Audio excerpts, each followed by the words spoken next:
Right. James, do you have any information to share about international driver's licenses and how that might help or not help?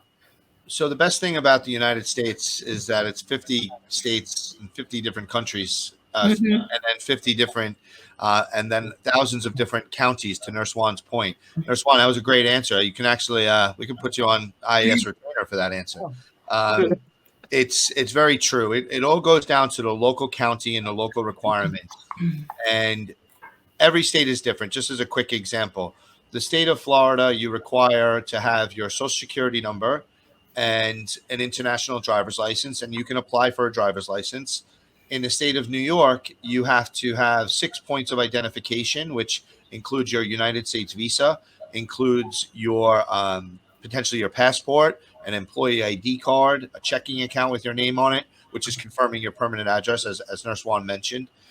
So every state has different rules, but every state does look for the international driver's license. That will help speed up the process.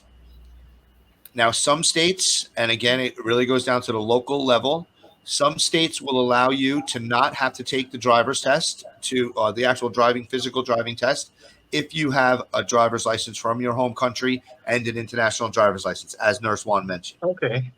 But most states will require you to take, well, all states actually, I'm sorry, all states will require you to take the written test, and then most states will require you to take the road test. And that's where it's, helpful for you to have those driving lessons.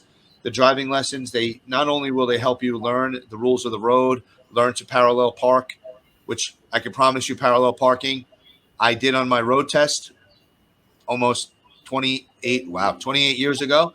And I probably would never parallel park again. But I just had to do that one time to pass the test. So they'll help you with all of those things. But in addition, they'll provide the car for you to be able to take the road test at that time, should there be any issues with you not having any transportation for that. But going back to the original point, the international driver's license is something I would always suggest obtaining before you leave your home country, which is basically just a translated version of your home country driver's license.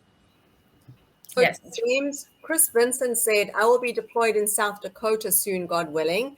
I don't have a license here in the Philippines. Do you suggest I get a license here? I do. I think that would speed up the process. There's no question about it. It just expedites everything. Most of these states, again, getting down to a local level, are not that familiar with immigration and not that familiar with individuals relocating into the United States. So the Department of Motor Vehicles, which is the acronym that, or you hear us saying DMV, the Department of Motor Vehicles can be sometimes quite challenging, with what form to fill in, what documents to fill in. Did I fill in this properly? Did I provide the right documentation? Anything that you could provide them that solidifies who you are, and anything that you can provide them that solidifies that you're safe to drive in the U.S. Is going to help expedite the process and speed up anything that, that might become frustrating. As mentioned earlier, before you move here, you're filling in so much documentation. Immigration is so important. You're worried about, your visa, passing your tests, where you're going to live, all very important things, obviously. Then all of a sudden you arrive here in the United States and everything is miles upon miles upon miles away, and you need a car and you need a driver's license. It becomes the most important thing that you require here in the U.S. So anything that you can do while you're overseas that can help expedite the process here in the United States, we always suggest to do. Yeah, very good advice.